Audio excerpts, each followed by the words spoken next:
Your monthly subscription box from postflybox.com includes all the materials needed to tie a dozen flies, along with some extra goodies.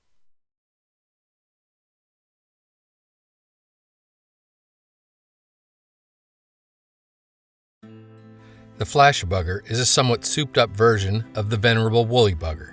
The woolly bugger is a pattern that really needs no introduction, as it's probably one of the most widely used and effective flies ever devised.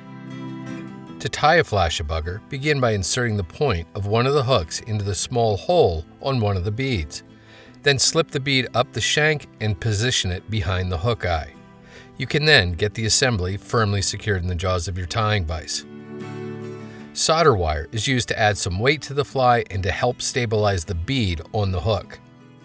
Get hold of the bitter end of the wire in the fingertips of your left hand and begin making touching wraps with the coil up the hook shank. After 12 or so turns, helicopter the wire to break it off close. Make sure the wraps can slide on the hook shank. Pick up a drop of super glue and apply it to the bare shank between the bead and the wire wraps. Quickly slide the wraps forward into the recess on the back of the bead and hold them there for a few seconds to set the super glue. With the wraps adhered to the hook shank, you'll be able to make touching wraps rearward with the short remaining tag. The bead should now be locked in place behind the hook eye. Next, load a bobbin with the white unithread. Get the thread started on the hook shank behind the wire wraps, then snip off the excess tag. Make open spiral wraps over top of the wire wraps to anchor them even further. Then end with your tying thread immediately behind them. For the tail, strip about an inch of white marabou fibers free from the stem. Try to keep the butts of the fibers aligned as you do this. Collect the clump in the fingertips of your right hand and measure to form a tail a full hook in length. Transfer that measurement rearward to the start of the hook bend. Use your tying scissors to trim the butt ends off even with the back end of the wire wraps. Begin taking thread wraps to secure the marabou to the top of the hook shank all the way back to the start of the bend. Then return your tying thread forward to the back end of the wire wraps. Strip a similar sized clump of marabou free from the stem and repeat the same measurement, trimming, and tie-in procedure as you did before to add some more volume to the tail. This time, however, end with your tying thread a little ways back from the back edge of the bead. Snip 2 strands of the thinner pearl flashabou free from the hank and find their midpoint. Lay the midpoint against the near side of the hook and begin taking open spiral thread wraps rearward to anchor it to the near side of the hook all the way back to the base of the tail. Pull the forward pointing portion of the material back down the far side of the hook and anchor that at the base of the tail. Return your thread back up the hook shank to behind the bead. If you need to, trim the flashabou off even with the tips of the marabou. Now, snip a single strand of the wider pearl flashabou free from the hank and get hold of one end. Lay that end down the near side of the hook and take a few thread wraps to secure it there.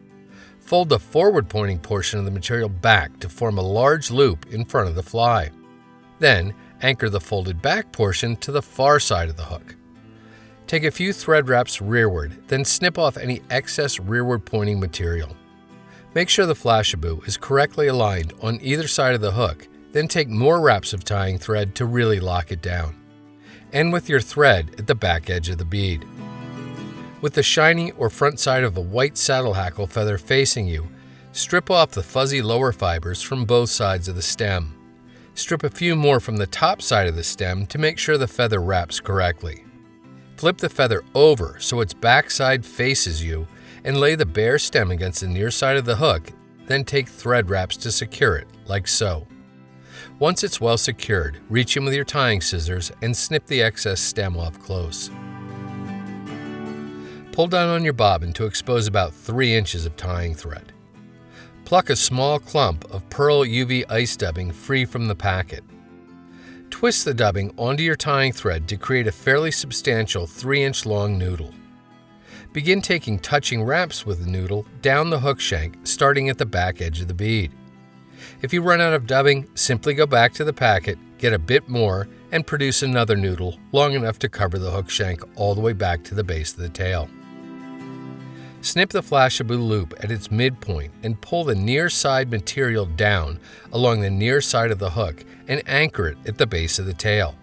Snip the excess rearward pointing portion off, then repeat the procedure on the far side of the hook. Although not essential, it's a good idea to pick up a small drop of superglue and apply it to the thread wraps at the base of the tail. Then take some nice tight wraps through it for extra security.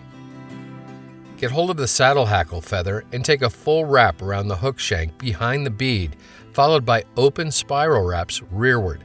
6 or 7 usually works out well. Anchor the feather's tip at the base of the tail with tight wraps of tying thread.